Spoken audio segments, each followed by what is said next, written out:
very slow. Il amène toujours la solution avant qu'il y ait le problème. Maintenant, pour arriver à cette solution, puisque la solution, elle est venue avant le problème, ça veut dire que pour trouver la solution, il faut sortir du temps du problème. C'est-à-dire que si on vit le problème dans le temps, alors on ne peut pas trouver la solution. Parce que la solution n'est pas dans le temps du problème. La solution elle est en dehors du temps du problème. Donc pour résoudre le problème, quand il y a un problème, n'importe quel problème, il faut en sortir d'abord. Il faut sortir du problème. Parce que la solution elle se trouve dans un point, que ce point-là, il inclut beaucoup de situations, pas que celle-là. Et ce point-là, par rapport à ce qu'on est en train de vivre, c'est l'infini. Donc il faut sortir du point qui est fini, dans lequel il y a un problème, et remonter vers un point dans lequel ce problème il n'existe plus. C'est comme ça qu'il fonctionne le monde. Akadosh Baruch Hu, il a fait le monde comme ça, c'est-à-dire que chaque niveau, il inclut le niveau d'en dessous avec toutes les solutions dont il a besoin. Il suffit de sortir de là où on se trouve enfermé, et à ce moment-là, on trouve la solution. Donc la solution, elle n'est pas dans les éléments qui sont fournis à nous dans le temps. Là-dedans, il n'y a pas la solution. La solution, elle se trouve dans des éléments qu'on ne voit pas. Tout le problème, il existe parce qu'on ne voit pas la solution. Donc quand Akadosh Baruch Hu nous met dans une situation dans laquelle on a l'impression que tout est fermé, c'est uniquement parce qu'on est venu chercher quelque chose dans cette situation. Maintenant, pour venir chercher cette chose-là, on a besoin de vivre émotionnellement et intellectuellement toute cette situation-là. Mais il faut savoir que la solution au problème qui se présente à nous, elle n'est pas dans les éléments qui sont dans le problème. C'est des éléments qui sont dehors du problème. Comme on a dit hier, Yom Kippour, ça pardonne toutes les fautes de l'année. C'est pas que Yom Kippour, il va aller résoudre le problème dans le temps de chaque faute qui a été faite. C'est pas ça qui va se passer. C'est que Yom Kippour, il va réveiller un point, que ce point-là, il va effacer toutes les fautes qu'il y a. C'est pas qu'il va aller spécifiquement résoudre dans le temps chaque erreur. Sinon, jamais on pourrait s'en sortir. Imaginez-vous le nombre de gens qu'il y a eu dans le monde et le nombre de avérotes qu'ils ont fait et le temps qui reste pour le monde à vivre et dans quel état on se trouve. Jamais on va jamais terminer. On ne peut pas terminer. C'est impossible de terminer. Puisque voilà, ça fait combien 5772 ans que le monde existe. Il reste maximum 225 ans dans le pire des cas. Et voilà, c'est terminé. Comment on va réparer en 2 siècles ce qui n'a pas été réparé en 5700 ans et comment maintenant les fautes qui s'accumulent à chaque fois, c'est impossible. C'est-à-dire que c'est pas comme la matière. La matière, on résout par des éléments qui font partie de la matière. Mais le spirituel, ça ne se répare pas par des éléments qui font partie de chaque chose. Comme Rabbeinu, il a donné Tikkun HaKlali. Pourquoi Rabbeinu il a révélé le Tikkun HaKlali? Pourquoi c'est un remède général, une réparation générale? Qu'est-ce qu'il y a de général? Ça veut dire que ce Tikkun-là, cette réparation, elle a un koach d'aller réparer tout. Mais pas en passant par en bas. C'est-à-dire pas en passant par la manifestation du problème. Elle ne remonte pas par la manifestation du problème. Mais comme nous, on a vécu, on vit d'abord tous les jours, et puis on a été éduqués dans une façon de voir la vie, qui est la galoute de Esav. Et la galoute de Esav, c'est de fonctionner avec ce que tu vois et de traiter les problèmes avec les éléments qui sont devant toi. C'est ça Esav. Esav, c'est Asso. Esav, il utilise ses mains. Les mains, c'est la manifestation des choses, c'est-à-dire c'est là où il y a la révélation dans les mains. Donc lui, il utilise ce qui est révélé et il dit voilà les solutions qu'on peut te donner par rapport à ce qui est révélé. Tu peux utiliser ça ou ça ou ça ou ça. Mais il y a des solutions, les vraies solutions, c'est des solutions qui n'ont pas de rapport avec la manifestation extérieure de la chose. Quelqu'un, il va faire Yom Kippour. Maintenant, même si cette personne-là, elle a fait 5 millions d'avérotes pendant l'année, comment matériellement on va pouvoir réparer 5 millions d'avérotes en une journée? Comment matériellement c'est possible? Voilà, il est là, il a mangé Rev Yom Kippour, il ne mange pas Yom Kippour, il est toute la journée à la synagogue. Comment ce temps-là, de 24 heures, il va réparer des 5 millions d'Averot? À dire, logiquement, c'est impossible. Et c'est pour ça que les gens, ils n'y croient pas. Même les gens qui font Yom Kippour, ils ne croient pas que ça leur a été pardonné, leur faute. Ils croient que c'est comme si on faisait un défilé du 14 juillet. Ils croient qu'on passe comme ça, tous devant Hachem, et on est bien habillés, on jeûne, tout ça. Et puis, bon, avec ça, on va avoir un petit peu de protection, c'est-à-dire on va passer un petit peu comme ça, sans qu'on nous regarde trop. C'est pas vrai. Yom Kippour, c'est Mechaper, toutes les avonotes. La Gemara, elle dit, il y a une déha dans la Gemara qui dit que même ceux qui font pas Yom Kippour, c'est Mechaper les avonotes. Parce que Yom Kippour, c'est le monde, tout le monde qui rentre dans un temps qui est au-dessus du temps. Comme le Shabbat. Comme j'ai dit, Shabbat, c'est pourquoi ça pardonne toutes les fautes. C'est pas parce que Shabbat on va réparer. On va rien réparer du tout dans la réalité des choses. On va aller chercher un point qui est au-dessus de la réalité, qui inclut tout le bien qu'il peut avoir dans cette réalité-là, dans laquelle on a pu se perdre. On a pu se perdre quelque part, et comme on s'est perdu dans cette chose-là, on n'arrive pas à retrouver le bien dans la manifestation des éléments. Il faut aller chercher le bien dans un point qui est avant. Rabbi nous dit dans l'Écoute Moran que la tfila, elle est mesougalet les zikaron. Rabbi nous dit dans l'Écoute Moran que la tfila, ça permet d'avoir de la mémoire. C'est-à-dire, plus quelqu'un y prie, plus il va se rappeler de ce qu'il doit se rappeler. La tfila, c'est un kohar d'aider pour la mémoire. Alors, comment la tfila, ça marche? Comment ça aide dans la mémoire?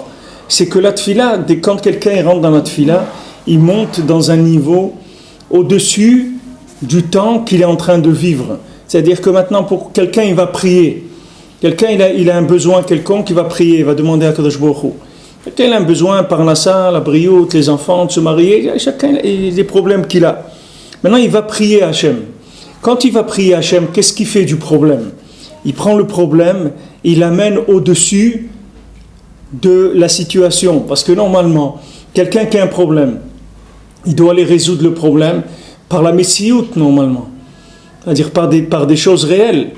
Quelqu'un il a un problème, il a besoin de se marier. Il doit aller chercher toute la journée à se marier. Pourquoi maintenant il va aller prier? En quoi d'aller prier, ça va l'aider? Parce qu'il sait que la prière, elle est au-dessus du problème. Que le problème lui-même, comme il se manifeste, les maasés, c'est un problème de Emouna, c'est un problème de révélation d'Hachem. C'est ça qui fait qu'il y a un problème. Et que si on comble ce problème au niveau où il existe réellement, alors le problème il ne va plus exister. C'est ce qu'elle dit la Gemara, je vous ai dit plusieurs fois, que Cheskiaou HaMelech, il avait un livre, jusqu'à Cheskiaou HaMelech, il existait un livre qui s'appelait Sefer HaRefuot. Il existait le livre des médicaments. Dans ce livre-là, vous aviez tous les médicaments pour toutes les maladies. Lui, Cheskiaou HaMelech, il est venu, il a pris ce livre, il a fait disparaître de la circulation. Pourquoi? Parce qu'il a vu que les gens ne priaient plus. Donc il dit maintenant, si les gens ils prennent des médicaments et ils prient aussi, ça va.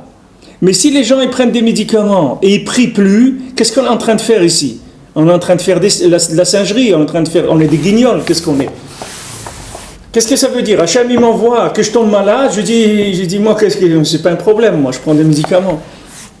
Alors où on va aller avec ça? Hachem il fait un appel à la personne, il l'affaiblit pour que la personne elle vienne vers lui. Maintenant que la personne elle vienne vers lui, il a trouvé une combine, comment il va s'arranger pour éviter le problème. Mais jamais le monde il va se réparer comme ça. Alors qu'est-ce qu'il fait Cheskiaou HaMelech? Il a dit puisque c'est comme ça, j'enlève le livre des Refuot. Et maintenant il a enlevé le livre des Refuot. Qu'est-ce qui restait? Il restait soit rester avec sa maladie, soit prier. Et c'est pas sûr que tous les gens ils allaient prier, mais en tout cas de continuer à fonctionner dans un système qui était entièrement faux, c'est-à-dire un système entièrement de main, c'est-à-dire de Esav, un système dans lequel on ne fait qu'agir. Alors ça a aucune importance, c'est-à-dire dans le monde, on va jamais avancer avec ça. L'humanité elle avancera jamais parce qu'elle essaye de résoudre. Les gens ils essayent de résoudre le problème avec les éléments qu'ils ont dans les mains. Mais c'est pas les éléments, il faut un joker pour résoudre le problème. C'est pas les éléments que tu as entre les mains qui vont résoudre ton problème. Ces éléments-là, c'est qu'une mise en scène pour que tu comprennes qu'il y a un scénario. Maintenant, le scénario, il est écrit à un niveau qui est au-dessus de ce que tu vois. Alors maintenant, ce que tu ressens, c'est un appel. C'est un appel soit à la tfila pour demander à Hachem, soit à remercier Akadosh Baruch Hu, que voilà maintenant, la même chose, Akadosh Baruch Hu il t'envoie, voilà aujourd'hui tu as fait une bonne affaire. Tu as fait une bonne affaire, Baruch Hachem, tu as gagné 2 millions d'euros, tu en as pour quelques mois, tu es tranquille. Et maintenant, pourquoi Hachem il t'a envoyé ça? Rien que pour que tu lui dises merci, c'est tout. Parce que 2 millions d'euros, tu n'as pas besoin, tu as besoin de 2 millions d'euros. Tu as besoin de 100 euros pour faire Shabbat, 200 euros, ton loyer, tes trucs, tu n'as pas besoin de 2 millions d'euros. Pourquoi Hachem il t'a envoyé ça? Parce qu'il veut entendre Hashmeini et colère, il veut attendre le son de ta voix. Et tu dis, mon fils, j'entends pas le son de ta voix, ça fait longtemps que tu ne me parles pas. Maintenant, si je t'envoie des problèmes, tu te fâches avec moi. Alors je vais t'envoyer des choses qui te sont agréables. On va voir, peut-être tu vas me dire merci. Peut-être que je vais t'entendre, que je vais entendre. C'est tout ce qui va que je vous. Si Hachem il sait que tu vas lui dire merci mon Dieu, merci, je suis vraiment heureux, tu m'as donné de la joie dans mon cœur, mais Hachem il te donne tout, le monde entier il te le donne. Il n'y a aucun problème. C'est pas de son côté qu'il y a un problème. Hachem il n'est pas limité. Hachem ce qu'il veut c'est qu'il y ait le retour vers l'infini. C'est ça qu'il veut. Il veut que toutes les situations elles soient ramenées vers Echad. Il faut ça, donc c'est maintenant sur ça que Rabbi Nathan il se base, parce que tout le monde dit sur Chazal là, que Hachem il est Magdim Refoua la Maka. Il y a beaucoup, c'est quelque chose de très connu. Tous les gens ils disent ça, tous les rabbinim ils disent ça. Mais ici, comme il amène Rabbi Nathan, c'est pas comme on a l'habitude d'entendre. Quand les gens ils disent qu'Akadosh Baruch Hu il envoie le médicament avant la maladie, alors les gens ils parlent de ça de façon virtuelle, que c'est comme un mot de consolation, de dire bon t'inquiète pas, Akadosh Baruch Hu il envoie toujours une solution, etc. C'est comme un mot de consolation. Mais ici c'est pas dans ce sens-là que Rabbi Nathan il amène. Rabbi Nathan il amène ici qu'Hachem il est Makdim Refoua la Maka, ça veut dire que maintenant chaque Maka qu'il y a, elle a une Refoua, c'est-à-dire chaque maladie elle a son médicament. Et son médicament, il est makdim, c'est-à-dire que vient un point en arrière. Comme on a dit hier, les Windows, ils ne marchent pas, tu remontes 2 mois avant, là où il marchait. Et là-bas, tu le redémarres, et voilà, ça y est, il n'y a plus de problème, parce que là-bas, il marchait. Après, il y a eu des problèmes qui sont venus, mais à ce point-là, il n'y avait pas de problème. Maintenant, Hachem, il est makdim, refoua la maka. Qu'est-ce que ça veut dire qu'il est makdim, la refoua la maka? C'est qu'il te donne la possibilité de revenir en arrière. C'est ça la refoua. La refoua, c'est que tu retournes, tu remontes à l'endroit où cet endroit-là, il n'y avait pas de problème. Comme il vient l'aigle, il dit au mendiant, il dit viens avec moi, parce que toi tu es comme moi, toi tu es un bébé et tu n'as pas commencé à vivre et tu es le plus vieux de la terre et tu n'as pas commencé à vivre encore. Alors quand les gens, quand ils entendent ça, ils disent c'est quoi un bébé? Alors ils disent là-bas, ils voulaient donner le kavod, il y avait beaucoup de tzadikim, ils voulaient donner le kavod aux plus âgés à sortir le premier. Alors ils ont donné à qui? Ils ont donné au bébé. C'est lui qui est sorti en premier. Alors il dit mais c'est quoi que le bébé sort en premier? On doit donner au plus ancien à sortir. Il dit mais c'est lui le plus ancien. Lui c'est le plus ancien. Pourquoi c'est le plus ancien? Parce que lui il est monté dans un tel niveau de mémoire qu'il arrive à résoudre tous les problèmes les plus vieux du monde, c'est-à-dire les problèmes qui sont le plus dénués de solutions. C'est ça la vieillesse. La vieillesse, c'est qu'il n'y a plus de solution. C'est ça la vieillesse. Qu'est-ce que c'est un vieux? C'est un vieux qui est sûr qu'il n'y a plus de solution. C'est-à-dire un vieux, c'est Zekana Chokhma, c'est quelqu'un, ce qui sait, c'est mort, c'est fini. C'est de la connaissance, elle est morte, elle ne bougera plus jamais. Parce qu'il sait. Il a dit je sais. Le jour où il a dit je sais, il est devenu vieux. Comme il a dit quelqu'un hier, c'est notre ami Daniel, il faut dire je suis âgé, il ne faut pas dire je suis vieux. Quand quelqu'un il dépasse les 100 ans, il doit dire je suis un monsieur âgé, pas vieux. Parce que vieux, on peut être même à l'âge de 15 ans, on peut être vieux. Vieux, ce n'est pas quelque chose qui a un rapport avec l'âge. Vieux, c'est vivre avec des certitudes de connaissances. C'est ça un vieux. Un vieux, c'est quelqu'un qui ne renouvelle pas ses connaissances. Ça s'appelle un vieux. Alors ce mendiant, le mendiant aveugle, que lui il est aveugle, il ne regarde pas le monde. Parce qu'il ne regarde pas le monde, c'est pas qu'il ne regarde pas le monde, il ne voit pas le monde. Pourquoi il ne le voit pas? Parce que le monde, il n'existe pas pour lui.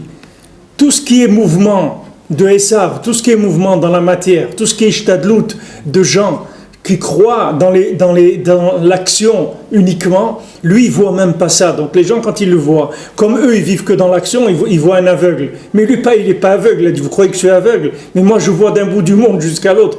Mais seulement ce que vous faites, c'est tellement nul que je ne le vois pas. C'est comme quelqu'un qui a un magasin. Ici en Israël, tu rentres dans des magasins, tu vas voir le vendeur, il vient vers quelqu'un, vers un client et tout, il ne vient pas vers toi.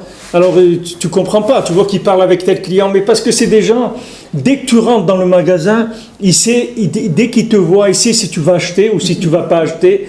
Et comme tu es habillé, il sait si tu vas acheter quelque chose à 10 shekels ou à 500 shekels, il le voit tout de suite. Donc lui, il va directement à la personne qui l'intéresse. Et celui qui sait, il sait qu'il ne va pas acheter, il ne le regarde même pas. Pour lui, il ne le voit même pas, parce que ce n'est pas dans son champ de vue. Son champ de vue, c'est de prendre les clients les plus intéressants.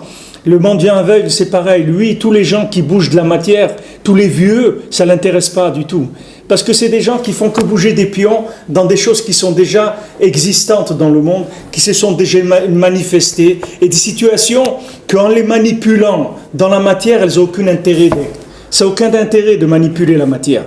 Même si quelqu'un, Rabbi Nathan, il va plus loin que ça encore. Rabbi Nathan, il dit même une mitzvah, si tu fais une mitzvah, comme quelque chose de logique et d'habituel, il dit que ce n'est pas une mitzvah qui va faire arranger quoi que ce soit, qui va pas faire progresser le monde. Il dit à son fils Rav Yitzhak, il dit, c'est vrai, tu donnes la tzedaka et tout, mais est-ce que tu pries sur la tzedaka que tu donnes? Parce que si tu ne pries pas sur la tzedaka que tu donnes, ça m'intéresse, je t'envie pas, j'envie pas ta mitzvah. C'est dur de dire ça. Son fils, il donne la moitié de son salaire, il le donne à la tzedaka. Et son père, il lui dit, est-ce que tu pries quand tu donnes la tzedaka? Parce que si tu pries pas, j'en vis pas ta mitzvah. Pourquoi il n'en vit pas sa mitzvah? Parce que même une mitzvah, si tu la prends comme étant un élément fini de ce monde, elle n'a pas de valeur non plus. Toute la valeur de la mitzvah, c'est de l'attacher tout le temps à l'infini. De dire je fais la mitzvah parce qu'Hachem il m'a dit de faire mitzvah. Je donne la tzedaka, c'est pas parce que j'ai pitié de quelqu'un, ou c'est pas parce que je suis généreux, ou c'est pas parce que cette personne-là, je suis gêné de donner, de pas donner, etc. Je donne parce qu'Hachem il a dit de donner. C'est uniquement pour être Mekayem, parole d'Hachem, c'est tout. C'est pas pour autre chose. Je ramène l'action, je la ramène toujours à l'origine qui est au-dessus du temps. Et à ce moment-là, l'action elle a une valeur véritable, c'est une valeur très intéressante. Mais si maintenant je rentre dans l'action elle-même, et je rentre même dans la manipulation, même dans la mitzvah elle-même, c'est une mitzvah qui n'a pas tellement d'intérêt, elle a un coefficient de progrès dans l'humanité qui est très très bas. Tandis que quelqu'un, quand il fait quelque chose, il le fait pour Hachem, il le fait pour l'infini, il le fait pour remonter le temps. À ce moment-là, cette chose-là, elle peut réparer des milliers de situations. Pas que la sienne. Elle peut réparer des milliers de situations. Pas que son problème à lui. Il peut réparer des milliers de problèmes dans le monde, uniquement par l'action qu'il a faite lui, mais c'est une action qui est attachée à l'infini. Alors Akash Baruch Hu, il dit, regarde, moi je suis Magdim Lecha Refoua la Maka. C'est-à-dire, quelle que la Refoua, c'est que je suis Magdim. C'est ça la Refoua. La refoua, le médicament, c'est de remonter. Remonte en arrière. Remonte en arrière. Maintenant, les gens ils disent, mais attendez, remonte en arrière, ça veut dire que c'est ça d'être vieux, c'est de remonter en arrière. Non, d'être vieux, c'est de vivre le présent comme il est. C'est ça d'être vieux. Vieux, c'est de se fier aux apparences, c'est ça vieux. Vieux, c'est de suivre le mouvement de la matière, c'est ça vieux. De dire voilà je vais faire ça et quand je vais faire ça, ça va faire ça, ça s'appelle vieux. Mais jeune, ça s'appelle quelqu'un qui ne croit pas dans cette manifestation. Il se dit ça a une source, ça a une origine et je vais aller chercher l'origine. Comme dans les Sipurim Massiot, celui qui ne pouvait pas marcher, ses jambes elles étaient paralysées, l'infirme, je crois qu'en français ça s'appelle, l'infirme. Alors lui il a voulu faire du business, il est parti, etc. Et à un moment, ses acolytes ils lui ont dit viens, on va s'arrêter dans une auberge. Il a dit non, je ne veux pas qu'on s'arrête, on doit aller faire du business, on n'a pas le temps, il faut continuer à rouler, etc. Bon, ils se sont fait attaquer par des bandits, ils leur ont volé tout leur argent, et son secrétaire, son chauffeur, tous ils sont partis, ils l'ont laissé tout seul. Lui, il ne pouvait pas marcher, donc il était assis dans sa carrosse, et tout seul, on lui a volé les chevaux, tout ça, lui il ne bougeait pas. Les bandits lui ont dit pourquoi tu ne pars pas? Il dit je ne peux pas partir, j'ai les jambes paralysées. Alors il était assis dans son carrosse, tout seul comme ça, il ne pouvait pas bouger. Alors il s'est jeté par terre et une fois qu'il avait plus de pain, il commençait à ramper. Quand il a commencé à ramper, il mangeait des herbes comme ça, il mangeait de l'herbe pendant comme ça des semaines ou des mois. Et à un moment, il a goûté une herbe, que cette herbe-là, elle n'avait pas le goût de ce qu'il goûtait d'habitude. Et lui, il s'est devenu un spécialiste des herbes puisqu'il mangeait que ça. Maintenant, il a eu un goût qu'il n'a jamais senti. Qu'est-ce qu'il a fait? Il a tiré l'herbe et en dessous de cette herbe, il y avait un diamant. Et quand il a pris ce diamant, il pouvait l'amener dans tous les coins du monde. Il suffit qu'il le tourne dans une facette et ce diamant, il l'a amené dans les 4 coins du monde. Alors maintenant qu'est-ce qu'il a fait? Quel était son mérite? Mais cette herbe-là, il aurait pu la manger aussi. Il aurait dit, tiens, cette herbe-là, c'est sympa aujourd'hui, il y a un goût, l'herbe, elle a un goût sympa. Non, il a dépassé ça. Il a dit, attends, ça c'est un goût qui n'est pas habituel. Ça c'est quelque chose qui n'est pas comme d'habitude. Il faut s'arrêter. Quand il y a quelque chose comme ça, il faut aller voir. Qu'est-ce qu'il y a là-dedans? Alors il a été à la racine de la chose. À la racine de l'herbe, là-bas il a trouvé le diamant. Là-bas il a trouvé le moyen de sortir de tous les problèmes qu'il avait, de guérir ses jambes, etc. Et de réparer une grande partie du monde. Par son infirmité, par son problème. Parce qu'il a suivi son infirmité, mais pas dans sa tête, il n'était pas infirme. Il vivait l'infirmité comme Hachem il lui a donné cette chose-là. C'est son moyen à lui de révéler Hachem. Mais maintenant, il va se passer quelque chose à un moment, que si à ce moment-là, la personne, elle attrape, ça y est, elle est sortie, elle passe à un autre niveau complètement. C'est fini. Le problème, il ne va pas le vivre de la même manière. C'est ça qu'Hachem, il est Makdim Refoua la Maka. La Refoua, c'est les Akdim. C'est ça la Refoua. C'est remonter, c'est-à-dire de retrouver le bébé, de retrouver en soi la plus grande simplicité possible, qui est comme la simplicité d'un bébé, comme il dit David Ameller, je suis comme un bébé dans les bras de sa maman. Voilà, c'est comme ça que je vis. Moi, je ne sais rien faire. Moi, je ne peux rien faire. Je suis comme un petit bébé dans les bras de sa maman. Voilà comment je suis entre les mains d'Hachem. Tout ce que Hachem il décide pour moi, c'est lui qui décide tout. Et tout ce que je peux faire, c'est que le louer et lui demander. C'est-à-dire remonter à chaque fois dans le temps vers l'infini, vers l'origine. C'est ce qu'on veut nous faire. C'est ce que les Rebbe va enseigner dans Sagot et Lokut. Quand les Rebbe il parle ici, quand Rabbi Nathan il fait descendre ces choses-là, qui sont des choses très très élevées. Ici, ce qui parle ici, dans aucun livre de Kabbalah, vous trouvez ça. C'est au-dessus de toute la Kabbalah, au-dessus de tout. Parce que ça, c'est des racines de toute la Chokhmah qu'il y a dans le monde, toute la Chokhmah Telokut qu'il y a dans le monde, toute la sagesse d'Hachem qu'il y a dans le monde. Maintenant, qu'est-ce que c'est des Asagot Telokut? C'est des moyens de sortir du temps. C'est ça, les Asagot Telokut. C'est que chaque situation, comme elle a une possibilité de vivre au-dessus du temps, cette situation-là. Comme Rabbeinu, il parle dans Torah Aleph de Sechel Sheish Bekol Davar. C'est là, il dit dans chaque chose, il y a un Sechel. Et dans chaque chose, il y a un Sechel. Ce Sechel-là, c'est pas la chose que tu vois. Quand tu prends une montre, le Sechel de la montre, c'est de donner l'heure. D'accord? C'est ça le Sechel de la montre. Le Sechel Pachout du Olam, de donner de la montre, c'est de donner l'heure. Mais si tu ne sais pas que le Inyan de l'heure, ça existe, si tu ne sais pas lire l'heure, quand tu vois une montre, jamais ta vie tu vas imaginer à quoi ça peut servir, puisque tu ne sais même pas que ça existe. Prends quelqu'un qui n'a jamais vu une montre dans sa vie, qui n'a pas de notion des heures. Il voit le matin, le soleil se lève, la nuit se couche, c'est tout, mais il n'a pas de notion que ça peut se diviser en 24 heures. Mais tu lui donnes une montre. Tu donnes une pendule, ce que tu veux. Il voit ça, il ne comprend pas, il ne peut pas imaginer à quoi ça peut marcher. À quoi ça sert cette chose-là, il ne sait pas. L'homme dans le monde, c'est pareil. L'homme, il voit des choses, il vit des choses, il ne sait pas à quoi ça sert. Il ne sait pas à quoi ça sert, Bichlal. Il ne sait pas à quoi ça sert. Il est né, il ne sait pas à quoi ça sert. À quoi ça sert d'être né? À quoi ça sert de grandir? Pourquoi on grandit comme ça? Pourquoi ça met comme ça un petit peu à chaque fois? Pourquoi jusqu'à l'âge de 18 ans ou 20 ans, pourquoi ça se passe comme ça? Je ne sais pas. À quoi ça sert? À quoi sert ma vie? À quoi sert la vie de mon voisin? À quoi sert la terre? À quoi sert Eretz Israël? À quoi sert la Torah? À quoi ça sert tout ça? Il y a un sechel dans chaque chose. C'est un moyen d'arriver à quelque chose. Alors ce que Rabbeinu veut nous apprendre, c'est la sagat Elokut, c'est-à-dire que tu comprennes, que tu vois que chaque chose, elle est là pour t'apprendre qu'il y a Hachem. Hachem, il te fait coucou par là, par là, par là, par là. Comme on a dit, le coucou, il vient, il appelle ses petits, ils viennent tous. Hachem, il te fait coucou là, dans la parnassa. Tu dis alors, que j'ai besoin de parnassa? Ah, t'as eu peur, hein? Tu croyais que j'allais te laisser, hein? Hein? Dis que tu as eu peur. Oui ou non? Ouais, c'est vrai, j'ai eu peur. Bon, alors tu vois que je te laisse pas. Alors pourquoi t'as peur? Tu vois bien que je suis avec toi tout le temps. Pourquoi t'as peur? Tu croyais que ça y est, c'est... Et Béhémet, si quelqu'un y réfléchit, si quelqu'un il croit que sa parnassa c'est lui qui l'a fait, Béhémet il doit avoir peur, il ne doit pas dormir la nuit.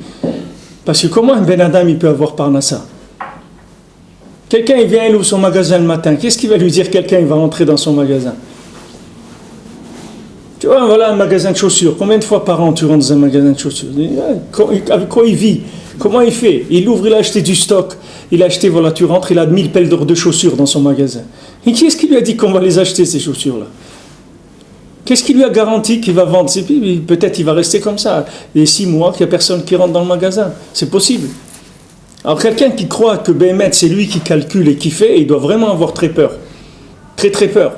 Et quelqu'un qui a la Emouna, alors ce qu'il fait, il est content, il dit, bon, je fais ce que je peux, c'est tout. Hachem, dans ce que je fais, il me donne la bracha. Je n'ai pas besoin, moi, de prendre la tête outre mesure. Le Ikar, c'est d'être Magdim tout le temps. Magdim, c'est-à-dire de remonter, de faire un pas en arrière par rapport à la situation. Quand Rabbeinu dit Yishuvadat, c'est ça, c'est que tu vois une situation, d'abord, tu vas en arrière. D'abord, tu recules. Tu remontes. Prends du recul. Voilà, prends du recul, on va en arrière. C'est attends, on ne va pas rentrer tout de suite là-dedans. Attends, qu'est-ce qui se passe? Il y a ça, attends, on va prier, demander à Kadosh Baruch Hu, qu'est-ce qu'il veut? Pourquoi Hachem il donne ça? Dans le bien, dans le moins bien, parce que les gens, ils ont l'habitude de prier et tout quand il y a des problèmes, mais quand c'est bien, les gens, ils prient pas. Les gens, ils sentent pas le besoin de prier quand ça leur fait plaisir, ce qu'ils ont reçu. Mais là aussi, il faut prier. C'est pareil quand il y a des choses qui nous font mal qu'il faut prier. Des choses qui nous font plaisir aussi, il faut prier là-dessus. Alors ça, c'est la notion d'être magdim, ce qu'il dit ici. כמו שאמרו אותנו ז"ל, פסוק אחר הדברים האלה, גידל המלך את המן, יימח שמו, שאמרו אותנו ז"ל, אחר שכבר הקדים רפואה למכה. Maintenant, c'est écrit que après ces paroles-là, alors dans la Megillah, alors le roi Achashverosh, il a fait grandir Haman. C'est-à-dire après quoi? Après que maintenant Akadosh Baruch Hu, il a amené déjà maintenant Esther, il a amené Mordechai, il a amené le Da'at dans le Olam. À ce moment-là, il a commencé à faire grandir Haman. Parce que maintenant, tout le tachlit de Haman, c'était de le faire tomber. Tout le Kohar qu'Hachem il a donné à Haman, c'est pour le faire tomber. C'est pas pour le faire grandir. Il l'a fait grandir pour le faire tomber. Comme dans le Sipurim Masiyot, c'est écrit que la fille du Berger, quand elle a fait monter non, il y avait celui qui montait sur le mât. Il y avait celui qui était en train de monter sur le mât. A dit, elle l'a pas tué tout de suite. Elle a attendu qu'il arrive tout à fait en haut du mât. Et quand il est arrivé en haut du mât, là-bas, elle lui a brûlé le cerveau. Il est tombé. Ils sont venus. Ils ont vu qu'il était mort. Et après, ils ont vu que son cerveau, il avait brûlé. Maintenant, Akadosh Baruch Hu, il fait comme ça. Akadosh Baruch Hu, il fait la guerre avec Haman, avec Amalek, d'accord? Puisqu'Amalek, c'est quelqu'un qui veut enlever le pouvoir d'Hachem. Amalek, c'est quelqu'un qui veut dire que toute la vie, elle n'est faite que pour être résolue avec les problèmes, avec les solutions de ce monde. C'est ça ce qu'il dit Amalek. Amalek, il veut enlever la présence d'Hachem du monde. C'est ça son travail. Donc, qu'est-ce qu'il fait Amalek? Il envoie dans le monde que des compréhensions, des sensations qui sont des choses qui viennent que de la matière, que dans la matière. Donc il y a une guerre entre Hachem et Amalek. Maintenant, quand c'est écrit que Achashverosh, le roi, il a fait grandir Haman, ça veut dire que maintenant que Baruch Hu va faire grandir Haman, pourquoi? Pour le faire tomber. Il veut faire grandir pour le faire tomber uniquement. Mais même ça, qu'il va grandir, il faut qu'Hachem, il ait déjà préparé pour le Ham Israël la solution au fait que Haman, il va grandir. Alors une fois que maintenant il y a Esther, qu'il y a Mordechai, que maintenant ça y est, il a envoyé le tzaddik, il a envoyé Mordechai à Yehudi, alors maintenant il dit à Haman, allez vas-y maintenant, monte, vas-y, développe-toi, vas-y, grandis, parce que plus tu vas grandir et plus quand tu vas tomber, tu vas tomber de haut, tu vas te fracasser. Alors vas-y maintenant, grandis. Mais Hachem il a envoyé d'abord Mordechai. D'abord, il envoie Mordechai et après problème, il vient. Donc, toi, tu ne dois pas regarder Haman. Toi, tu dois chercher Mordechai. C'est pas Haman. Toi, tu ne peux pas regarder Haman et dire « Waouh, Haman, qu'est-ce qu'il va nous faire? C'est très grave, etc. » Haman, il ne va rien te faire du tout. Si tu trouves Mordechai, Haman, il ne peut rien te faire du tout. Haman, c'est un manipulateur, c'est tout. Haman, il manipule le monde, c'est tout. Haman, il ne peut rien faire du tout. Il manipule la matière. Comme un prestidigitateur ou un magicien. Qu'est-ce qui manipule des éléments comme ça? Les gens, ils croient qu'il a sorti un lapin de son chapeau. Il n'a pas sorti un lapin de son chapeau. Il n'a jamais mis de lapin dans son chapeau. C'est des manipulations. Le lapin, il était là. Ça va vite. Ça va vite, alors les gens ils ne voient pas exactement ce qu'il fait. Mais Haman, c'est comme ça, il manipule la matière. Et les gens, ils ont très très peur de Haman. Mais il ne faut pas avoir peur de Haman parce qu'il y a Mordechai. Et Mordechai, il est venu avant Haman. C'est pour ça que pourquoi Haman il était en colère toujours sur Mordechai. Quand il voyait Mordechai, alors tout de suite il s'énervait Haman. Pourquoi? Parce que Mordechai, il n'était pas Mishtachavelo. Il a dit la Megillah. Voilà, il était énervé sur Mordechai parce que Mordechai ne se prosternait pas à lui. Mordechai lui disait, toi, tout ce que tu fais dans tes manipulations du temps et tout, moi je te connais, toi tu es un esclave, tu es quelqu'un tu es un consommateur, c'est tout, ne nous fais pas croire des choses et arrête de jouer avec le monde. Alors quand il voyait Mordechai, il ne se pouvait pas, ça c'est le seul qui lui tenait tête. De là, le Chazal, il dit que tout celui qui est coffert dans Avodah Zarah, il s'appelle Yehudi. Qu'est-ce que c'est un Yehudi? Quelqu'un qui est coffert dans Avodah Zarah, quelqu'un qui dit que l'idolâtrie, ça n'existe pas. Qu'est-ce que c'est l'idolâtrie? L'idolâtrie, c'est la manipulation de la matière. C'est ça l'idolâtrie. L'idolâtrie, c'est de croire que quand je vais faire ça, je vais avoir ce résultat. Et quand je vais faire tel ishtadlout, je vais obtenir ça. Sans Hachem. C'est ça qui s'appelle l'idolâtrie. Et si quelqu'un ne prie pas, et qu'il agit, alors ça s'appelle des actions qui sont idolâtres. Parce que c'est des situations qui sont dénuées de présence d'infini. Donc ça veut dire que c'est des situations qui sont de jouer avec les pions de ce monde. Et c'est ce qu'il faisait Haman.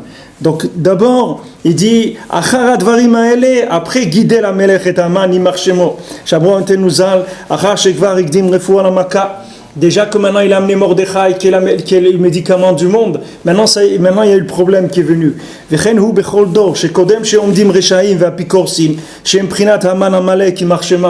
Avant qu'il y ait des apikorsim dans le monde, avant qu'il y ait des rechaim, Hashem Yitbarach magdim refoua la maka, shesholeach mitrilat tzadik emet kaze, shemagdim lehamshir refuot niflaot. Hashem il envoie d'abord un tzadik nifla. Un sadique tellement grand comme ça, qui amène des médicaments merveilleux dans le monde. Ou megalel nanu Torah nifla, il révèle une Torah, un enseignement merveilleux. Qu'avec cette Torah, on pourra lutter contre eux. Comme il a dit Rabbi Nathan, avec une page de l'écouter à la chôte, on pourra lutter contre toute la picorsoute de Haman Amalek, toutes les maskilim et tout ce qu'il y a eu dans le monde comme apicorsoute qui est venu. Contre tout ça, on pourra lutter avec une page de l'écouter à la chôte. Parce que ces livres-là, ils ont été écrits pour être des armes, pour lutter contre la picorsoute du temps, de la fin des temps. C'est les dernières armes qui ont été données au Ham Israël jusqu'à la Géoula. Donc tout celui qui va apprendre à utiliser ces armes-là, il pourra se défendre jusqu'à que Mashiach vienne. Et celui qui n'aura pas ces armes, il ne pourra pas se défendre. Parce que Akadosh Baruch Hu, il envoie, avant d'envoyer la maladie, il envoie le médicament. Mais si on ne prend pas le médicament, on ne peut pas guérir. Si on ne prend pas le médicament, on ne peut pas guérir. On ne va pas guérir sans le médicament. Si on n'utilise pas cette Torah Nifla que Hachem il a envoyée dans le monde, on n'aura pas de possibilité de s'en sortir. Veloule Hachem shayalanu, sheikdim lanu bedorotenu tzadikim noraim venisgaim kaele. Si Hachem il n'avait pas eu pitié de nous, qu'il avait eu de la miséricorde, qu'il nous a envoyé des tzadikim tellement redoutables, lo haya koach ata la'amod neged haruach se'ara ve'anan gadol ve'eshat mitlakachat. On n'aurait pas pu tenir de nos jours contre la tempête et les grands nuages et ces feux, ces brasiers, il y a des tempêtes, il y a de l'obscurité et il y a du feu dans le monde. Il y a ces trois choses qu'il a vues dans Yecheskel. Il a vu là-bas, là où il y avait le chariot, il y avait le chariot céleste avec les arba chayot qu'il y a dans le chariot céleste. Il a vu ces 3 clipotes là, qui sont des clipotes de Roi Sehara et de Esh Mitlakachat et de Anan Gadol, c'est-à-dire un feu, une tempête et des nuages. Il y a tout en même temps. Tout en même temps, c'est-à-dire en même temps il y a la tempête, c'est-à-dire au Roi Sehara, c'est les idéologies qui sont complètement à côté, des idéologies complètement nulles qu'il y a dans le monde, et même dans le judaïsme, même dans la Torah, et même en Eretz Israël, qui est des idéologies d'une nullité, d'une bêtise comme il n'a jamais existé dans le monde, d'une bêtise comme il peut y avoir aujourd'hui. Et d'un autre côté, il y a des nuages qui sont épais, c'est-à-dire que les gens ils ne voient rien, ils n'arrivent pas à voir le moindre chemin dans la Kedusha. Et il y a le Esh Mitlakachat. Le Esh Mitlakachat, et Rachid dit là-bas que c'est le feu qui prend, il s'appelle Mitlakachat parce que, comme on dit, le feu il a pris. Le feu il a pris, c'est cette expression là, mitlakachat, ça veut dire que il se prend, le feu il prend partout, c'est-à-dire que le cœur des gens ils s'emportent dans des fantasmes incroyables. Maintenant, s'il n'y avait pas la Torah de Rabbeinu, personne ne peut sortir de ça. Personne ne peut sortir de ces clipotes, parce que ces clipotes elles ont été envoyées dans le monde avec une kavana, et en même temps qu'on envoyait ces clipotes qui sont des maladies de l'esprit, on envoyait en même temps des médicaments. Et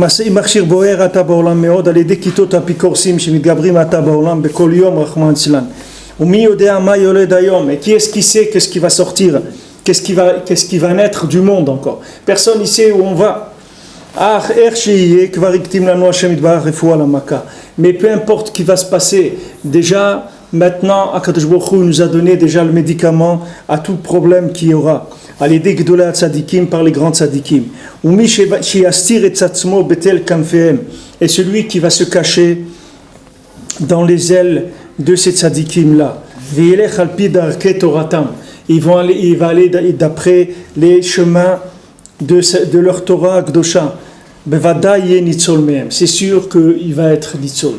Donc il dit, Rabbi Nathan ici, il donne des tzot, les maasé, c'est-à-dire se cacher dans les ailes de ces tzadikim là et d'aller d'après les chemins de leur enseignement. Se cacher dans les ailes, ça veut dire se rentrer là où il peut y avoir une aile ou un coin ou quoi que ce soit qui s'appelle sur le nom du tzadik. Une minyan qui est sur le nom du tzaddik, un yeshiva qui est le nom du tzaddik, un quartier, n'importe quoi, là où on peut se mettre sous les ailes du tzaddik. Tous les éléments qui peuvent nous faire rentrer sous les ailes du tzaddik de façon vécue tous les jours, et aussi d'aller dans le chemin de leur Torah, c'est-à-dire d'essayer d'être mekayem, les etzot, c'est-à-dire de faire les conseils que le tzaddik il a donnés. Alors celui qui fait ça, il est sûr qu'il va s'en sortir. Il dit, et voilà, Bevadai yé nitzol mehem, c'est sûr qu'il va s'en sortir. Mais pour ça, il faut pas se croire malin. Il faut savoir que on a besoin des ailes, de se cacher sous les ailes de l'aigle, du grand aigle. C'est ce grand aigle-là qui protège le monde avec tout ce qu'il amène comme élément dans le monde. On a besoin d'être protégé. Et si on sort, alors on sort tout de suite dans la tempête, dans l'obscurité, dans le feu des ta'avot. C'est tout ce qu'il y a à l'extérieur. Ne croyez pas qu'il y a autre chose dans le monde. Il n'y a que ça. Il n'y a que quoi, soit de la bêtise, soit de l'obscurité, soit du feu de ta'avot. Parce que les tzadikim véritables, ils sont des zkenim de Gdusha, des anciens dans la Gdusha. Et tous ils reçoivent de l'ancien, de parmi les anciens, du grand-père des grands-pères, de l'ancien de l'ancien. C'est dans le Sipurim Masiot, celui l'ancien qui a dit je suis très très vieux. Et je n'ai pas commencé à vivre du tout. Pourquoi il est très très vieux? Parce que, comme je vous ai dit tout à l'heure, il a l'expérience, il a toute l'expérience du monde. Il a l'expérience de 5772 ans de l'existence du monde. Il connaît ce monde-là à la perfection, dans tous les domaines. Il connaît tout. C'est pour ça qu'il s'appelle un ancien. Et il n'a pas commencé à vivre parce que la lumière de l'infini, il n'a pas encore commencé à la révéler comme il voudrait. Il n'y a pas eu encore tikkun de Malchut d'Ikdusha. C'est-à-dire qu'Hachem, il ne s'est pas révélé encore dans le monde, mais pas comme un cheveu. Comme le Baal Shem Tov, il dit Torah Hashem Tmima, la Torah d'Hachem, elle est entière, il n'y a personne qui l'a touchée encore. Il n'y a personne qui a touché à la Torah. La Torah Hashem, elle est encore Tmima, elle est complète. Il n'y a personne qui en a pris. Tout ce que tu as vu dans le monde, les milliers de gens qui ont étudié la Torah, ils n'ont même pas touché un cheveu de la Torah. C'est pour ça que comme Rabbeinu il dit, vous pouvez m'amener le plus grand lamdan du monde, celui qui sait le mieux étudier la Torah, je vais lui montrer qu'il ne sait pas étudier du tout. Il ne sait pas étudier, je vais lui montrer qu'est-ce que ça veut dire étudier. Parce que le Zaken, chez Beskenim, le Sabbat des Sabbaïn, lui, il a des Sagot d'Hachem qui sont complètement autres que ce que les gens y pensent. Complètement autres. Il y a des choses qui se cachent derrière chaque chose dans le monde. Personne ne sait. Si quelqu'un était ma'amine, chaque situation, qu'il y a des choses merveilleuses qui se cachent derrière tout ça. Alors les gens, ils vivraient avec une autre façon d'approcher. Qu'ils sachent que chaque personne qu'on rencontre, chaque situation qu'on vit, derrière, il y a des mondes derrière chaque chose. Ils ont raconté un maasé, quelqu'un m'a envoyé un maasé que à l'époque où il y a eu Hashem Yishmor, un attentat dans un café ici à Yerushalayim, une pizzeria comme ça. Elle dit il y avait deux jeunes filles américaines qui sont venues. Tu as lu ce maasé, Nathan? Il y a deux jeunes filles des américaines qui sont venues passer les vacances ici en Eretz. Et elles ont été dans cette pizzeria un petit moment avant qu'il y ait l'attentat. Alors la caissière, elle leur a dit, écoutez, il y a beaucoup de monde et tout, c'est mieux que vous reveniez dans une heure, vous serez mieux servis, vous serez plus à l'aise, etc. Donc elles sont parties. Elles sont parties et quand elles sont parties, il s'est passé ce qui s'est passé, donc ça a explosé. Et la jeune fille, la caissière, elle n'est pas morte, mais elle a été brûlée très, très gravement. Il lui fallait des opérations, etc. Donc les deux jeunes filles, elles sont venues la voir, elles l'ont remercié parce que c'est grâce à ce que tu nous as dit qu'on est en vie encore aujourd'hui. Et si jamais tu as besoin de nous, on ne sait pas si tu peux avoir besoin, voilà notre adresse en Amérique. Donc maintenant cette jeune fille-là, elle a été brûlée comme ça. Alors on lui a conseillé qu'il fallait aller en Amérique pour faire soigner ces brûlures-là, qui étaient des brûlures assez graves. Alors elle est allée en Amérique et comme elle connaissait personne, donc elle a appelé ces jeunes filles-là. Donc ces jeunes filles, elles sont venues. Elles l'ont prise en charge, etc. Et elle devait aller dans un certain hôpital pour se faire soigner. Maintenant, ces jeunes filles, elles savaient qu'il y avait un hôpital qui était mieux que celui-là, mais il se trouvait plus loin. C'est-à-dire pour ça, il fallait qu'elles perdent une journée de travail pour l'accompagner là-bas. Alors que là, cet hôpital était à côté d'elles, elles n'auraient pas perdu leur journée de travail. Donc elles ont dit quand même, il faut qu'on lui donne le meilleur de ce qu'il peut avoir. Ils ont dit, ne va pas là-bas, nous on va t'emmener dans un endroit, c'est des spécialistes dans ça, etc. Et ils l'ont accompagné là-bas, et donc ils n'ont pas travaillé cette journée-là. Maintenant, cette journée-là, c'était quoi? C'était le 11 septembre. Et ces deux jeunes filles, elles travaillaient dans les tours, là-bas, où il y a eu les trucs du 11 septembre.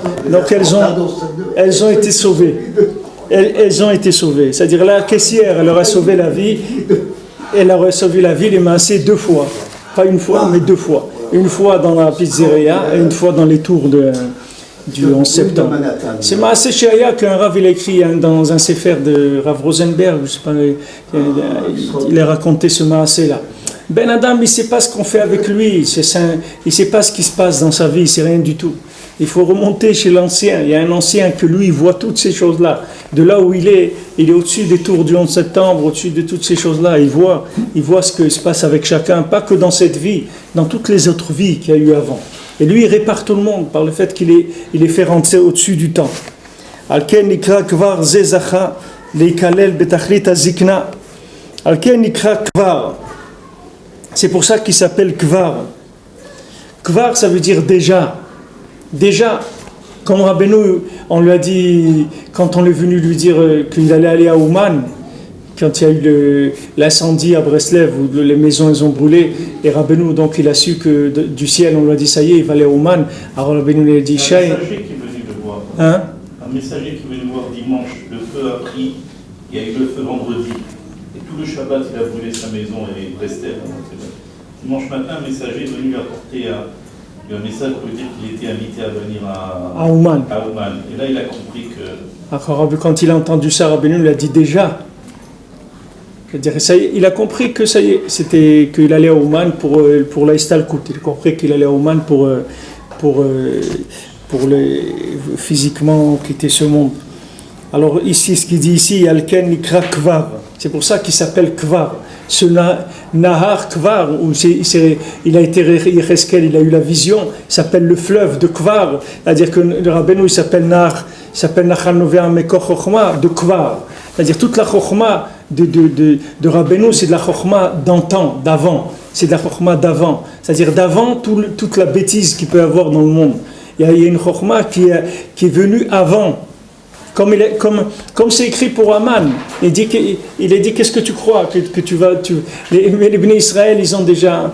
Les shkalim du Ham Israël, ils sont déjà venus avant tout ce que tu as essayé de faire. Toi, tu as voulu faire un mât de 50 amot de haut, mais eux, ils ont déjà fait la mitzvah de Sfirat HaOmer, qui est au-dessus de ce que tu as fait. Ça veut dire que chaque chose, dans chaque détail qu'il a voulu faire, on voit qu'Akadosh Baruch Hu nous a dit de faire quelque chose qui était d'une préparation pour pouvoir contrer déjà le problème qu'il allait avoir. Parce que le tzaddik, lui, s'inclut dans la plus grande ancienneté qui s'appelle les années d'antan, les années d'avant.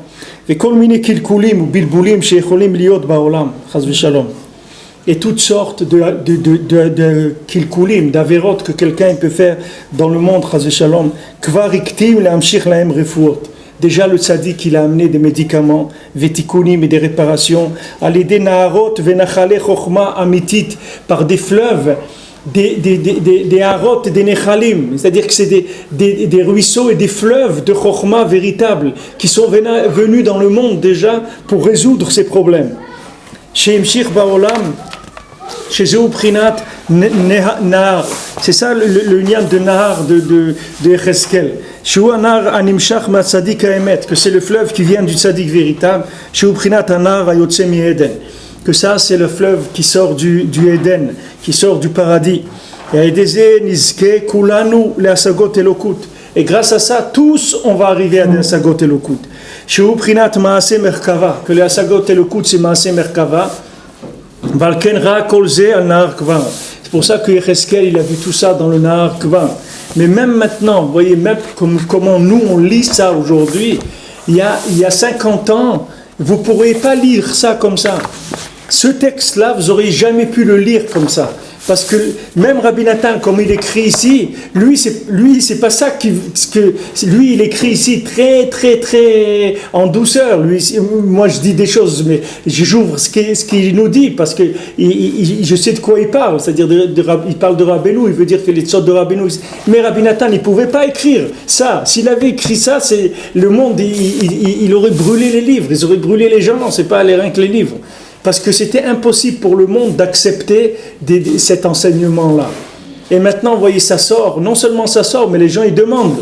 Ils disent, allez, donnez-nous encore de ça. On a besoin de ça. Parce que les gens, ils ont besoin d'un Nahar HaMetaher. Ils ont besoin de ce fleuve-là qui purifie. Mais il dit, voilà, tout le monde il va arriver à Sagot Elokut. Tout le monde, sans exception, tout le monde va arriver à prendre conscience qu'il y a Hachem dans le monde. Voilà, il dit que c'est des fleuves de Chokhma Amitit. Des fleuves de Chokhma Amitit. Voilà ce qu'il donne ici comme ça, c'est simple, sous les ailes du tzaddik et d'aller dans les conseils que lui il a donnés. C'est tout. Les conseils qu'on a, c'est Pachout d'après Rabbi Nathan, on a Ouman Rosh Hashanah, le Shulchan Aruch et le Bodedut, voilà les conseils Pachout. Et maintenant les ailes, c'est chacun, il a quoi se trouver un nid où il peut se mettre sous les ailes que ce soit des ailes qui sont appelées Al-Shem Rabbeinu, n'importe quel endroit. Que chacun soit mustadel de prier dans un minyan Breslev d'être. Pourquoi? Parce que quelque chose qui est nikra Hachem du tzaddik, c'est sous sa protection. C'est quelque chose qui est son endroit à lui. Les gens ils l'ont mis à la disposition du tzibur, mais c'est son endroit à lui, c'est lui qui décide ce qui va se passer.